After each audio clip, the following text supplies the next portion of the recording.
Napapatanga. Kailan na, after the shoot, papahabain mo siya ulit? Yes po, pero si Direk Red nagpaparinig sa akin kasi parang balak niya po ata. I'm not sure, pero parang balak niya po. Pagligo mo, higa ka na. Hindi mo na kailangan mag-blower or anything. Kailan daw kakaba yan? Hindi pa po kasi kami tapos eh. Putol-putol po kasi yung ano namin, shooting dates. May August pa kami. So, hanggang August pa po to. First time mo makanto? First time ko po magpakalbo. Well, nasa bucket list ko naman po siya. So, check na siya ngayon. Nung unang sinabi sa'yo, anong unang reaction mo? Wala naman po. Actually, hindi naman po siya nire-require. Ako po yung mismo nagsabi na magpapakalbo ako. Yun. Bakit? For me kasi parang mas okay siya dun sa character ko. And hindi ko po trip yung yung nag-look test po kasi kami, hindi ko po trip yung prosthetic. yung itsura. So parang sabi ko, parang mas okay kung kalbo talaga. Saka mas makakatulong po kasi siya dun sa character ko eh. So initially pala talaga, prosthetics dapat? Yes. Yes po. So tipid rin sa oras ng Yes, mas mabilis po ngayon, lalo na yung Eddie Garcia po namin na load, di ba po? So may time na po kami ngayon, so kailangan lahat mabilis. So makakatulong po itong kalbo ko para mag-save time doon. So hindi na po kayo kasi ang prosthetic po, ilan po kami ibabag cup if ever, hindi lang po artista, even the talents also. So matagal-tagal po yun. Kaya nakabawas po ako. So parang naisip mo, okay, ano naman yung initial reaction mo nung first shave na nakita mo na, OMG! Makikita niyo po yan. Actually, binlog ko po siya. Makikita nila yun sa vlog ko po, yung process po nung paggupit ko po, yung pagkalbo. First po, yung papunta na ako sa salon, sa Jens po, parang kinakabahan ako.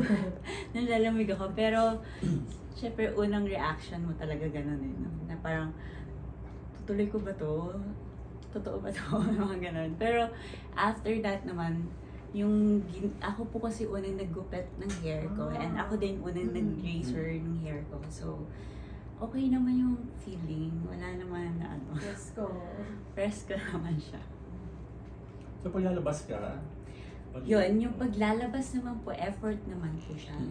Binigyan po ako nung salon ko po, yung si Miss Jen ng human hair po na wig. Yes po, kasi hindi pa po siya pwedeng makita. So every time naglalabas ako, nag-wig ako. Ayun, tapos minsan may concern pa ako kasi lagi ko kasama yung anak ko. So, sabi ko, naku, parang pag nahila to na anak ko, buhat-buhat ko siya. Tapos nahila sa ball yung buhok ko. Paano kaya, ano bang i-act ko doon? Yung mga ganon. So, yun. So the first time na nakita ka ng anak mo, anong sabi niya na ganyan? Wala, natuwa naman po siya. Kasi yung anak ko naman po, ano naman yun, mabilis lang na, ayaw niya sa buhok actually, ayaw po niya ng buhok. So, nandidiri po siya sa buhok, kaya yung nakita niya pong kalbo ako, mas natuwa siya. So, every time na hinahawakan niya po yung ulo ko, parang po siyang kinikilite, tawa siya ng tawa. Ang galing na the confidence. Sabi rin ba, kailangan din ng confidence para magawa itong look na to. Na isa na, hindi, I still look good kahit kalbo ko. Yeah, opo. Kailangan talaga ganun. Hindi, saka feeling ko naman, kung talagang mahal mo yung sarili mo, no? Parang kahit anong look naman yung gawin mo sa sarili mo, kaya mong dalan eh. Kamusta naman yung taping so far dito? May paramdam ba? Wala naman. Wala naman po. Hindi naman po talaga to as in parang horror na may multo or something.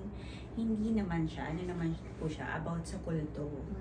So, kulto naman po ito. So, hindi naman siya yung merong manggugulat ng multo.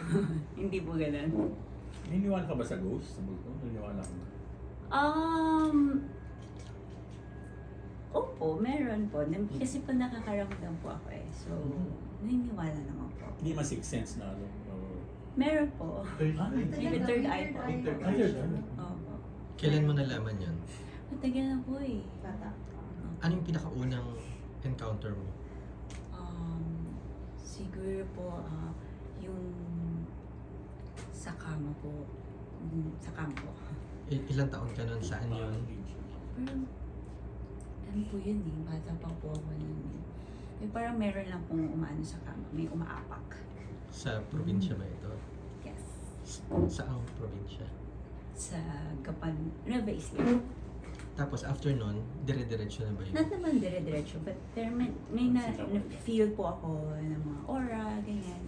Pero, hindi ko na lang ini-entertain para hindi po siya ganun masyadong nabibigyan ng attention.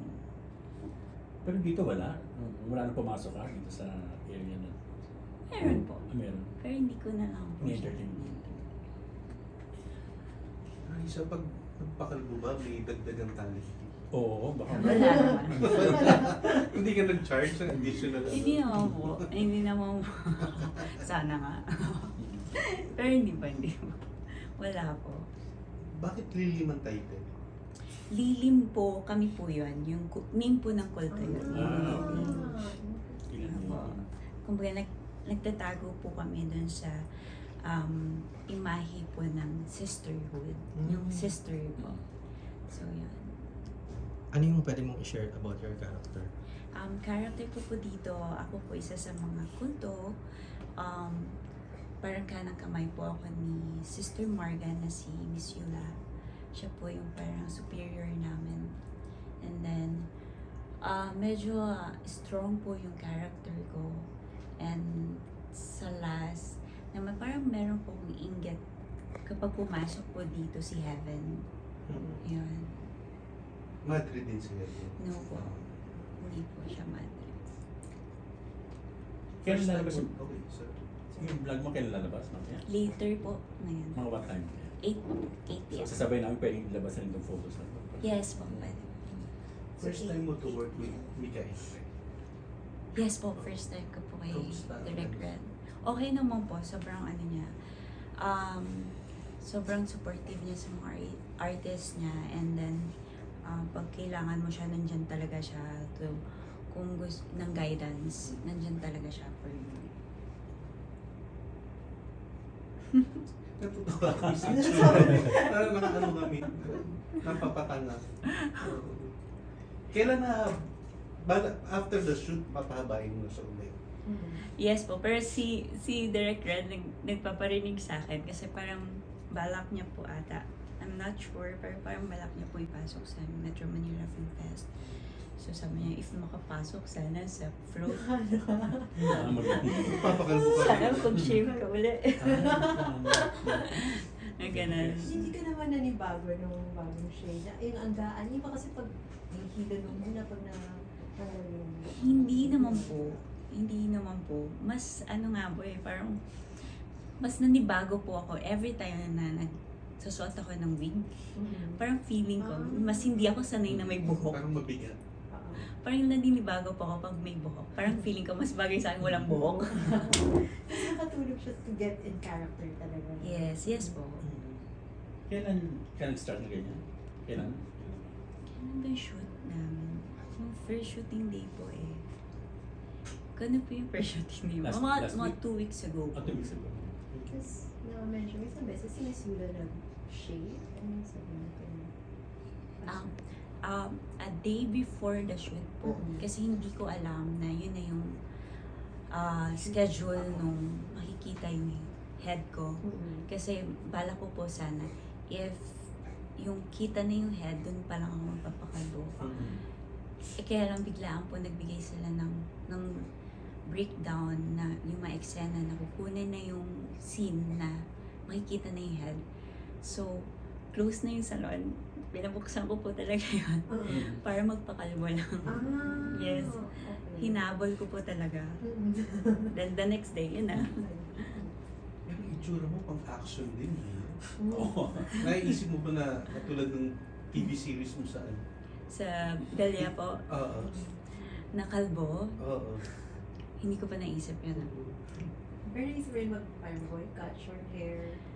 Nag-boycott na po ako yung buntis ako. Ah, yeah. Yes po. Pero dapat talaga, yun po talaga yung pangarap ko. During pregnancy ko po, gusto ko kalbo ako. Kasi di ba po nagpo-fall. So gusto ko kalbo ko that time. Kaya lang di ako pinayagan noon. Kaya po nag-short hair lang ako noon. Sino hindi pumayag? Ang Viva po na, Then may ginagawa ka ng movie. no po, para lang po, if ever may work po, gano'n. So ngayon, ano yung sinabi nila? Ngayon po, nilaban ko po talaga to. Nilaban ko po para sa character. May inquiry pa naman for a shampoo commercial. Madali ng Diane. Kasi meron na po tayong lace front na human hair.